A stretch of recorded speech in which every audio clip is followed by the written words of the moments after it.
Hello everyone. तो जो 2019 का पेपर था भाई, जिसकी सीरीज चल रही थी 111 तक के क्वेश्चन सोल्व कर चुके थे उसमें। तो आज देखिए नेक्स्ट क्वेश्चन 112 का। A radioactive nucleus X with decay constant, भी एक न्यूक्लियस है, रेडियो एक्टिव हो रहा है, उसके अंदर डीके हो रहा है, मतलब जिसमें डीके कांस्टेंट दे रखा है lambda x, transform into another radio active nucleus, इसमें डीके हो रहा है, मतलब वाई को डीके कर रहा है वो, इसका decay constant lambda why they रखा है। Initially the sample contain nuclei of x only, भी स्टार्टिंग में तो एक्स ही था, विद पॉपुलेशन उसके अंदर था एन एक्स नोट।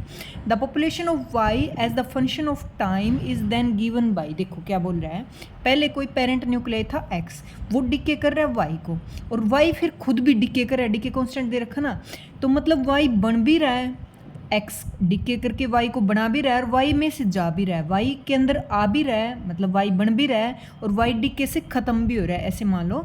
तो इसने पूछा पॉपुलेशन वाई की, पूछी भाई किसी टाइम टी पे। देखो इसमें अगर कैलकुलेशन से करें ना, बहुत लंबा क्वेश्चन है भाई, और इस तरह के क्वेश्चन एग्जाम में सोल्व करने के नहीं होते, तो इसके लिए थोड़ा सा मैं ट्रिक बताती हूँ। देखो वाई बन भी रहा है और वाई के अंदर से जा भी रहा है, तो ई की पावर माइनस वाला आएगा भाई, मतलब एक्स, देखो ई पॉजिटिव, ई की पावर लैम्डा एक्स पॉजिटिव वाला, और ई की power lambda Y T negative वाला, मतलब आ रहा है जा रहा है, तो बीच में नेगेटिव वाला आएगा, तो नेगेटिव वाला दोनों दो में है, तो फर्स्ट ऑप्शन और फोर्थ में से आएगा। अगला देखो, इधर होता है पेरेंट न्यूक्लियाई, पेरेंट कौन है एक्स, इधर तो ये वाई है, ये खत्म हो गया, तो इन दोनों में से ऊपर होता है lambda X N X zero parent divided by दोनों का जो डीके कांस्टेंट दे रखा है lambda Y minus lambda X, ये ऑप्शन इसमें करेक्ट है। ये बन रहा है, खत्म हो रहा है, माइनस साइन, ऊपर पेरेंट न्यूक्लियाई और नीचे जो डीके कांस्टेंट है उनका डिफरेंस दोनों का। ठीक है, कैलकुलेशन बहुत लंबी, इसलिए छोड़ दो कैलकुलेशन, इसमें एक आध क्वेश्चन वैसे ही छोड़ने के होते हैं ना, वो वाली बात है इसमें। नेक्स्ट देखिए, ए नेगेटिव टेस्ट चार्ज है भाई, कोई टेस्ट चार्ज है नेगेटिव, वो भी is moving near a long straight conductor, देखिए एक कंडक्टर है जिसके अंदर करंट है, उसके पास से वो क्या है, लॉन्ग स्ट्रेट वायर के मूव कर रहा है, मतलब a force will act on the test charge, वो टेस्ट चार्ज है जो मूव कर रहा है कंडक्टर के पास, उसके ऊपर एक फोर्स एक्सपीरियंस हो रहा है in the direction parallel to the direction of current. ठीक है किस डायरेक्शन में मूव कर रहा है वो, करंट की डायरेक्शन में। If the motion of the test charge is, if the motion, अच्छा ये देखो कह रहा है, a force will act on the test charge in the direction parallel to the direction of current, if the motion of the test charge का motion पूछा है भाई, टेस्ट चार्ज जो है किस डायरेक्शन में मूव कर रहा है। देखो कोई भी कंडक्टर है, कोई भी कंडक्टर है जिसके अंदर करंट है, ठीक है, तो लेफ्ट हैंड रूल से निकाल सकते हो उसको, फादर मदर चाइल्ड वाला, फोर्स मैग्नेटिक फील्ड करंट, क्योंकि देखो ऐसे वायर में करंट है तो उसके चारों तरफ क्या बनता है, मैग्नेटिक फील्ड बनेगा। ठीक है, एक नेगेटिव अपने पास टेस्ट चार्ज दे रखा, मोशन, उसका मोशन हो रहा है, तो मोशन हो रहा है पैरेलल टू करंट के जा रहा है, पैरेलल टू जो कंडक्टर है उसके पैरेलल जा रहा है, तो लेफ्ट हैंड रूल से फादर फोर्स की डायरेक्शन में, मदर मैग्नेटिक फील्ड और चाइल्ड करंट की डायरेक्शन में, उससे भी हमें फोर्स की डायरेक्शन मिल सकती है। ऊपर से एक ट्रिक बताती हूँ मैं, ट्रिक तो क्या मतलब है, नेगेटिव टेस्ट चार्ज है ना, तो जो वायर है कंडक्टर की वो उसको अट्रैक्ट करेगी, और पॉजिटिव टेस्ट चार्ज होता है तो उसको रिपेल करती, बस सीधी सी बात यही है। और चाइल्ड लेफ्ट हैंड रूल से निकाल लेना चाहिए, फोर्स की डायरेक्शन बड़े आराम से आ जाएगी, टुवार्ड द कंडक्टर आएगा भाई, तो फोर्स लगेगा टुवार्ड द, मतलब उसको अट्रैक्ट कर रहा है कौन, कंडक्टर। ठीक है,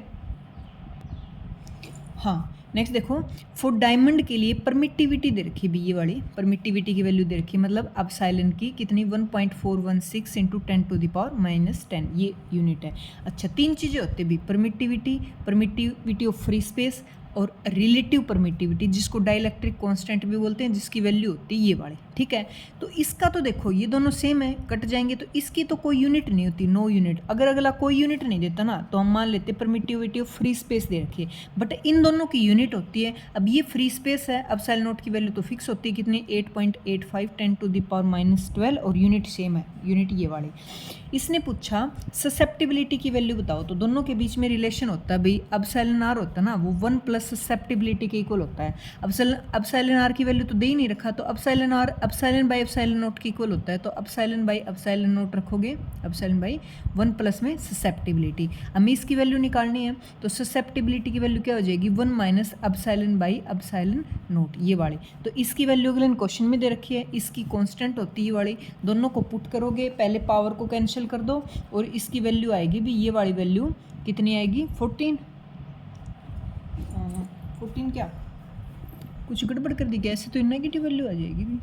ससेप्टिबिलिटी देखो, हाँ तभी मैं सोच रही 1 में से कुछ घटाओगे तो नेगेटिव आ जाएगी। पता है क्या, ये 1 था, 1 इधर जाएगा तो 1 ऐसे थोड़ी लिखा जाएगा। Susceptibility epsilon by epsilon not minus में 1 ऐसे लिखा जाएगा अभी, ठीक है। एट ए टाइम सोल्व कर रही हूँ मैं, थोड़ी थोड़ी देखो मिस्टेक तो हर किसी की स्वाभाविक है, मतलब छोटी मोटी गलतियाँ होना तो भी, तो ये मत सोचना। ये तो मैं इधर लेके गई 1 लिख दिया मैंने, जबकि 1 इधर जाएगा तो 1 माइनस का होगा। अब इसकी वैल्यू आएगी, तुम सोल्व करोगे 16 और इसमें से घटाओगे ना तो इसकी 15 आंसर आएगा भाई। दोनों की वैल्यू पुट करके कर लेना, 15 आंसर आएगा। तो फॉर्मूला मेन क्या होता है, epsilon R is equal to, कहाँ लिख दिया मैंने, ये रहा, epsilon R is equal to 1 plus susceptibility. ये बड़ा इंपॉर्टेंट फॉर्मूला है भाई, ठीक है, कई बार क्वेश्चन में आता है ये। नेक्स्ट देखिए, expectation value of x for the 1 dimensional simple harmonic oscillator in ground state. Zero होती है भी, देखो क्या क्या चीज़ें होती हैं। एक तो ग्राउंड स्टेट की जो एनर्जी पूछे ना, देखो ग्राउंड स्टेट कई बार आता है क्वेश्चन, ग्राउंड स्टेट की एनर्जी हार्मोनिक ऑसिलेटर के लिए वो होती है 1/2 एच कट ओमेगा।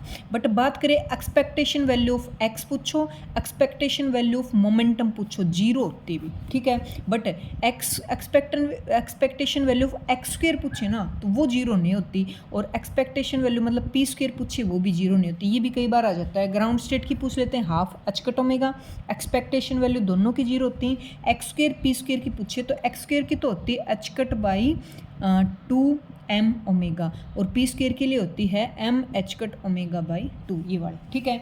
और काइनेटिक एनर्जी या पोटेंशियल एनर्जी का एवरेज पूछे ना तो वो होती है भी 1/4 एच कट ओमेगा, और ये भी 1/4 एच कट ओमेगा। दोनों को जोड़ोगे भी, काइनेटिक प्लस पोटेंशियल को जोड़ोगे तो ये बनी थी 1/2 एच कट ओमेगा, ठीक है। दोबारा सुनो, ग्राउंड स्टेट हार्मोनिक ऑसिलेटर बहुत बार पूछा जाता है 1/2 H cut omega. Expectation value x की हो मोमेंटम की हो, दोनों की जीरो होती है। But X square P square zero नहीं होते, एक्स स्क्वेयर होते हैं H cut by 2 M omega, और पी स्क्वेयर होते हैं M H cut omega by 2, और इनकी एवरेज 1/4 एच कट ओमेगा। तो क्या आएगा इसको, जीरो। अगला देखो, ए डायोड एट रूम टेम्परेचर, के टी की वैल्यू दे रखी क्योंकि आएगा क्वेश्चन में। तो डायोड है भाई किसी रूम टेम्परेचर पे, उसके अंदर 1 माइक्रो एम्पियर करंट है, हैज़ फॉरवर्ड बायस वोल्टेज ये दे रखा है। अब बात करें फॉरवर्ड बायस वोल्टेज 0.5 वोल्ट पे करंट कितना होगा, ई स्क्वेयर आएगा कैलकुलेशन में, स्क्वेयर की इसने पहले ही वैल्यू देती। तो एक फॉर्मूला होता है भी फॉरवर्ड का और रिवर्स के लिए करंट का फॉर्मूला क्या होता है, आई इज इक्वल टू होता है आई नोट ई की पावर वी बाई के टी माइनस 1। तो फॉरवर्ड बायस के अंदर तो इसकी वैल्यू बहुत हाई होती है तो इसको नेगलेक्ट कर देते हैं, हटा देते हैं, और रिवर्स बायस के अंदर इसकी वैल्यू नेगेटिव होती है, इसकी हटा देते हैं, तो I is equal to minus I naught बन जाता है रिवर्स में। अब बात करें फॉरवर्ड की, फॉरवर्ड वाला क्वेश्चन है तो इसको हटा दो, ये फॉर्मूला बन गया, बस तो पुट कर दो। I1 क्या बन जाएगा, आई नोट ई की पावर माइनस में V1 बाई के टी। इसी तरह I2 बन जाएगा, क्योंकि हम अपने को देखो ये और ये दे रखा है, दूसरे में V दे रखा है, I पूछा है, तो इसी की रिलेशन के साथ निकालेंगे तो ई की पावर क्या बन गया, V2 बाई के टी। हम निकाल लेंगे I2 बाई I1, क्योंकि I2 दे रखा है, मतलब I2 निकालना है, I1 दे रखा है, तो देखो I2 बाई I1 ये कट जाएगा, तो ई की पावर क्या बनेगी, V2 by V1 divided by के टी। तो V2 V1 दे रखे हैं कितने, 0.5 में से 0.4 करोगे तो ये बचेगा 0.1। के टी की वैल्यू दे रखी है 0.025, तो इधर कौन बच गया, इधर बच गया I2 और I1, ठीक है। तो I1 की भी दे रखी है, इधर ले जाओ। अब ये वाले काटोगे ना तो ई की पावर 4 बनेगा कुछ, ठीक है। ई की पावर 4 को लिख लेना ई स्क्वेयर बाई स्क्वेयर, और ई स्क्वेयर की वैल्यू देखो फिर से दे रखी है, तो बड़ी आसानी से इस फॉर्मूले की हेल्प से I2 की वैल्यू निकाल सकते हैं, जिसकी वैल्यू आएगी भी 54.5, ठीक है। सोल्व कर लेना फॉर्मूला, और वो पूरा मैंने बता दिया। नेक्स्ट देखिए, magnetic vector potential associated with some magnetic field. देखो ए की वैल्यू दे रखी है जो कि होता है वेक्टर पोटेंशियल, और बी की वैल्यू पूछी, बड़ा आसान सा फॉर्मूला होता है, B is equal to del cross A, ठीक है। डेल क्रॉस ए मतलब क्रॉस प्रोडक्ट करने, ऐसे I J K del by del X del by del Y del Y by Z, और ये देखो किस डायरेक्शन में, के की डायरेक्शन में है तो ये वाले जीरो हो जाएंगे, ये पूरे का पूरा यहाँ रखा जाएगा। फिर क्रॉस प्रोडक्ट तो करनी आती होगी ना, आई बाहर लिया, दिस प्लस माइनस दिस, ऐसे क्रॉस मल्टीप्लाई, फिर जे लोगे फिर के लोगे, तो पूरा इसकी क्रॉस प्रोडक्ट करोगे ना, ये सामने दिख भी रही सही कैलकुलेशन, तो ये आंसर आएगा भाई इसका, क्या आएगा, -2i बाई सी वाई में और एक्स में divided by X square plus Y square. ये कैसे आया, लॉग बनेगा यहाँ पे, लॉग का जब डिफरेंशिएशन करते हैं तो 1/x और फिर ऊपर वाले x का होता है, तो 1/x का मतलब 1/x square plus Y square, और फिर ऊपर वाले का करोगे विद रिस्पेक्ट टू x का करोगे तो x स्क्वेयर का 2x हो जाएगा, y वाले में करोगे तो 2y हो जाएगा। तो इसका सी ऑप्शन करेक्ट रहेगा भाई। तो क्या फॉर्मूला लगा अपने पास है, b is equal to del cross E. ठीक है, नेक्स्ट तो देख लो, रीजनिंग का डाल रखा था भाई आसान सा क्वेश्चन।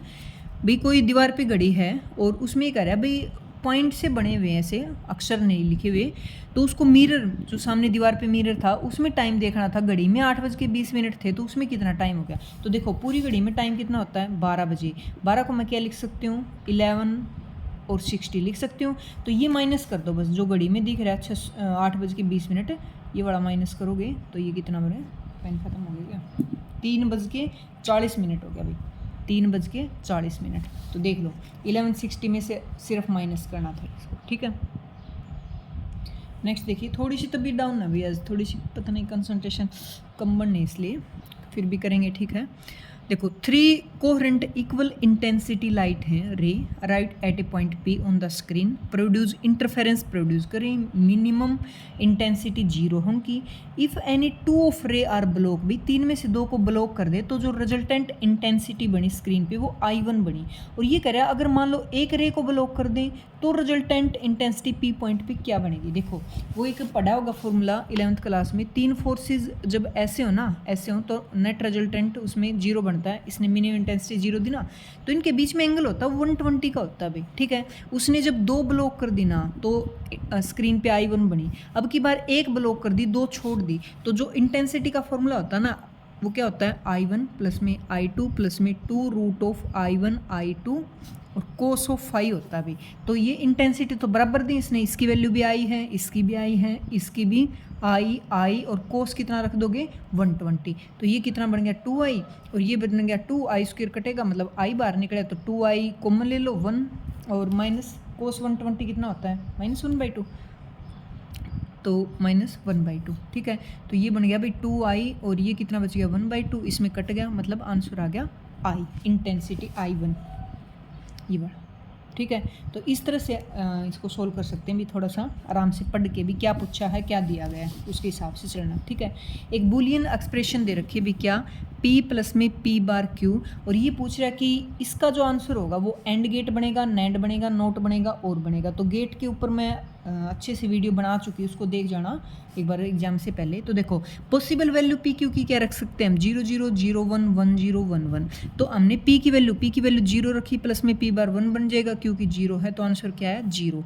अगले में पी की 0 रखी, प्लस में पी बार 1 हो जाएगा, क्योंकि वैल्यू 1 है तो ये आंसर है 1।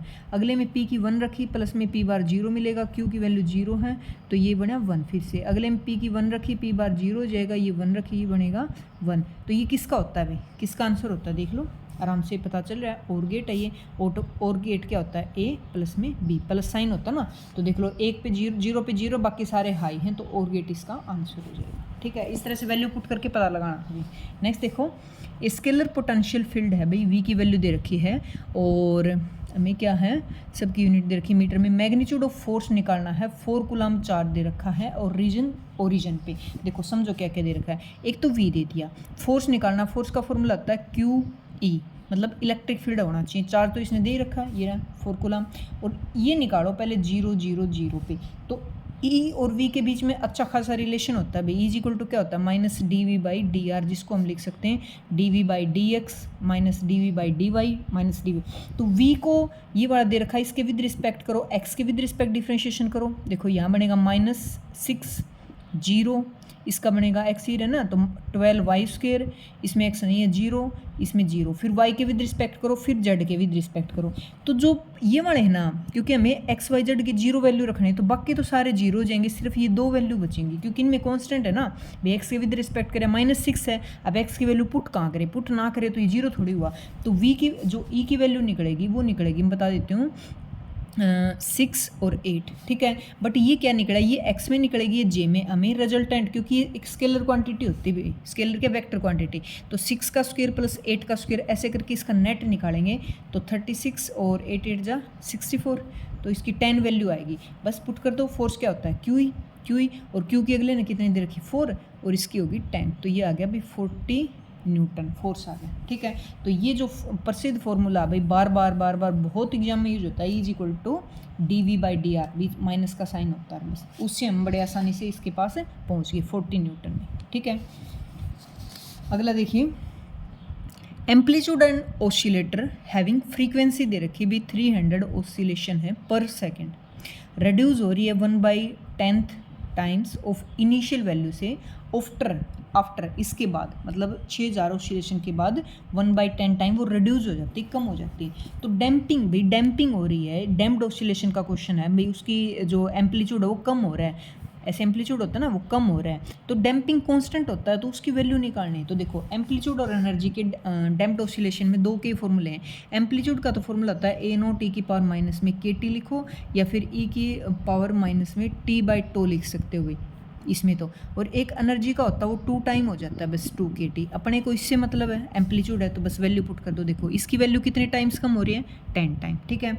और ए नोट है, ई की पावर माइनस के निकालना है, टी टाइम पीरियड निकाल दो। तो टाइम पीरियड देखो 300 ऑसिलेशन पर सेकेंड है, टोटल इतने ऑसिलेशन है, तो टाइम पीरियड कितना आ गया, 6000 को इससे डिवाइड कर दो 300 से, कितना आ गया टाइम पीरियड 20 सेकेंड। तो बस 20 सेकेंड यहाँ रख लो, इससे काट दो, इसको दोनों साइड लॉग ले लो, तो ये देखो 1/10 है ना, 10 बन जाएगा, ये पॉजिटिव हो जाएगा माइनस में 20 के, दोनों साइड लॉग लोगे तो ये लॉग कट जाएगा, तो log 10 की वैल्यू कितनी होती है 2.303, और इधर बच गया 20 के, तो के की वैल्यू आ गई, के की वैल्यू कितनी आएगी 0.115 पर सेकेंड, ठीक है। फॉर्मूला बेस्ड क्वेश्चन था भाई, इसके ऊपर भी बहुत क्वेश्चन आते हैं भाई डैम्प्ड ऑसिलेशन के ऊपर। ये देखो आसान सा क्वेश्चन है भाई, अपने फॉर्मूला बेस्ड क्वेश्चन है पूरा, ई की वैल्यू दे रखी है और इफेक्टिव मास ऑफ इलेक्ट्रॉन पूछा, तो इफेक्टिव मास ऑफ इलेक्ट्रॉन का सीधा सीधा फॉर्मूला होता है h square del square E by del के स्क्वायर। तो ई की दे रखी, के के विद रिस्पेक्ट डबल डिफ्रेंशिएशन कर दो, तो डबल करेंगे, देखो के के विद रिस्पेक्ट, पहले 0 हो गया, बी हो गया, 2ck हो गया, फिर दोबारा करेंगे तो ये b था तो कांस्टेंट बन गया ना, ये 0 हो गया, तो 2ck में 2c बच गया, बस इसकी वैल्यू निकल गई 2c, तो इफेक्टिव मास बच गया h स्क्वायर बाई 2c, बस सीधा फॉर्मूला बेस्ड क्वेश्चन था। तो कौन सा ऑप्शन करेक्ट है इसमें, बी ऑप्शन है, ठीक है। अगला देखो, moving through a liquid an object of mass m है, एक्सपीरियंस एक फोर्स एक्सपीरियंस करे, ड्रग फोर्स किसके प्रोपोर्शनल वेलोसिटी के, देखो ये दे रखी वैल्यू, ड्रग फोर्स है ना माइनस बी वी के प्रोपोर्शनल, बी यहाँ पे कांस्टेंट है।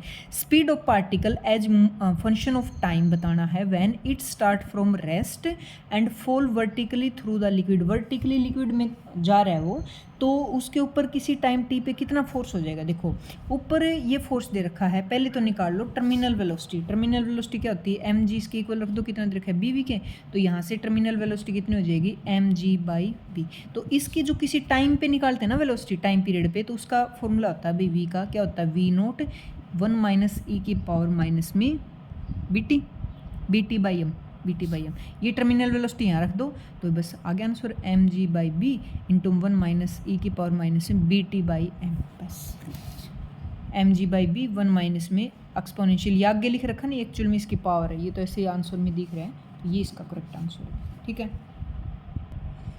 नेक्स्ट क्वेश्चन देखिए, 1 mole of a ideal gas expand हो रही isothermal 10 time of initial volume, भी पहले वॉल्यूम था उसका 10 टाइम वो एक्सपेंड हो गई, बढ़ गई, पहले वी था तो 10 वी हो गया। Change in entropy in term of R gas constant, भी चेंज इन एंट्रोपी निकालना, तो देखो कैसे, एक फॉर्मूला पड़ा होगा आइसोथर्मल में, जो वर्क डन होता है ना, वर्क डन होता है उसका फॉर्मूला होता है आर टी, क्या होता है R T L N of V two by V one, अच्छा टी डी एस, हाँ D Q is equal to होता है T D S, D Q इसको भी एनर्जी लिख सकती हूँ, मतलब ये दोनों बराबर हैं।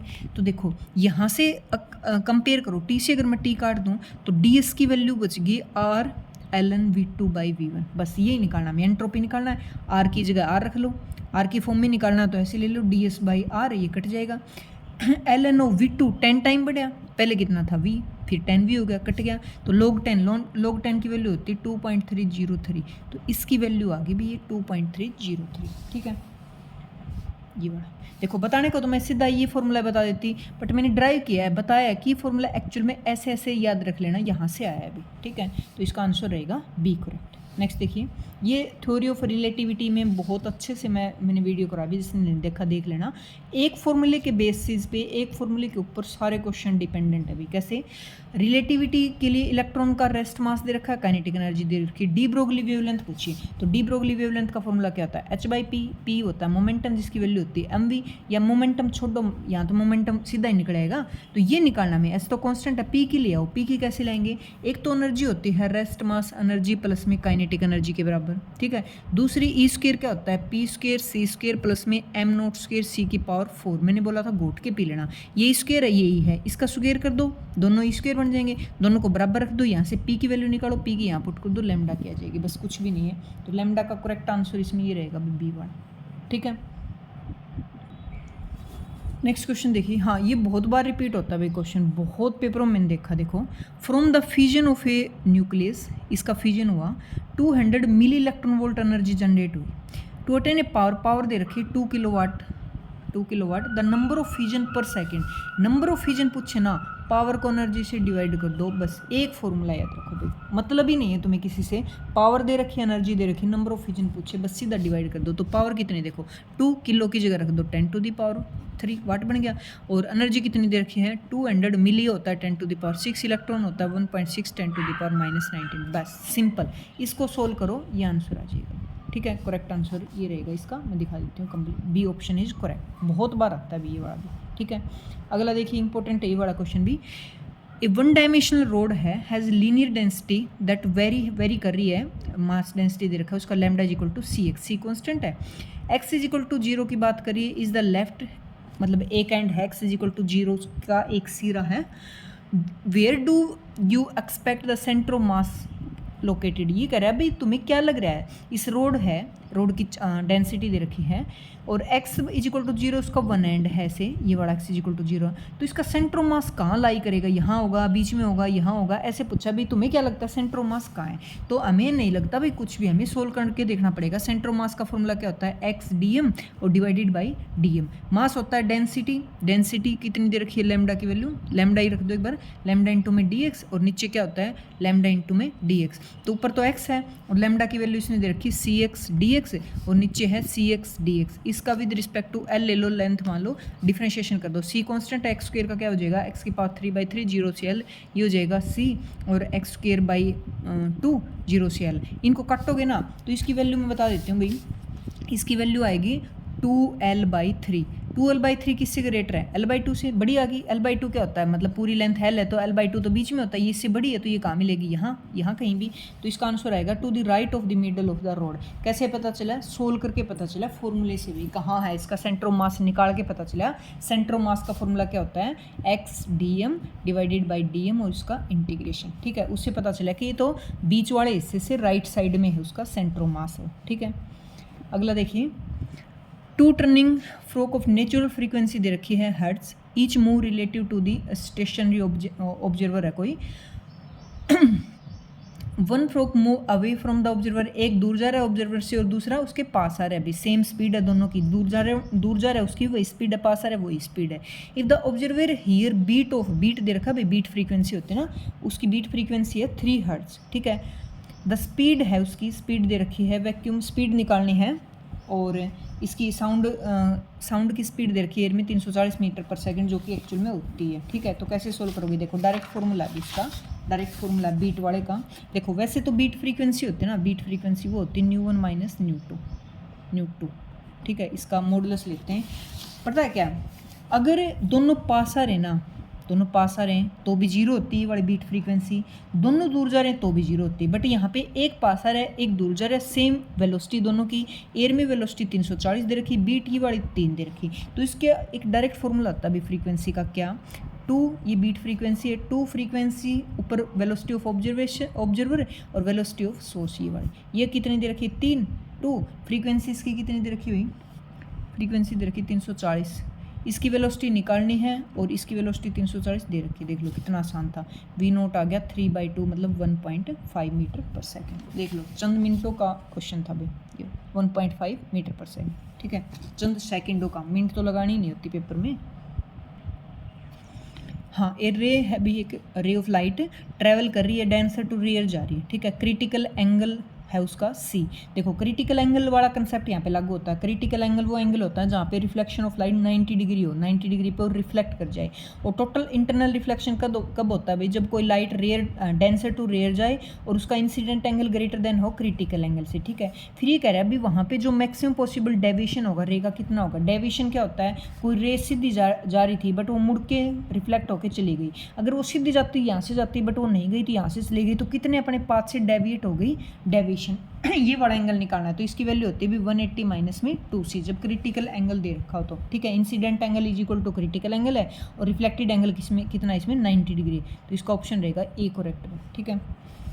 एक क्वेश्चन और देख लो भाई, बस फिर नहीं करेंगे। और फॉर सोडियम की फर्मी एनर्जी दे रखी है भी 3.1 electron volt, mean free path, mean free time दे रखा है फॉर कंडक्शन इलेक्ट्रॉन, ये वाला देखो सेकंड टाइम दे रखा है। मीन फ्री पाथ पूछ रखा है इलेक्ट्रॉन का, देखो mean free path lambda, lambda की वैल्यू क्या होती है v इंटू में टी, ठीक है। टी टाइम पीरियड दे रखा है, v कहाँ से लाए, तो एनर्जी दे रखी है। एनर्जी का फॉर्मूला क्या होता है, काइनेटिक एनर्जी का हाफ mv², तो v का क्या हो जाएगा ऐसे 2e/m का रूट। पहले v निकालो, एनर्जी दे रखी है, ठीक है, और मास ऑफ इलेक्ट्रॉन रख दो। ये दोनों वैल्यू यहाँ रखोगे तो लैम्डा की वैल्यू आ जाएगी भी 312 एंगस्ट्रॉम, बस, ठीक है। और नहीं करेंगे भी अब, और देखते हैं बाद में दूसरी उसमें कर लेंगे, एक वीडियो और बना लेंगे मतलब, ठीक है। तो वीडियो को लाइक जरूर कर देना भाई, थोड़ी सी तबीयत डाउन थी, मतलब थोड़ी सी कम कंसंट्रेशन बनी, वरना तुम पूरा पेपर कर देती है अभी ये। तो कमेंट करके अपना सुझाव देना भाई, समझ आया नहीं आया, और ठीक है भाई मिलते हैं।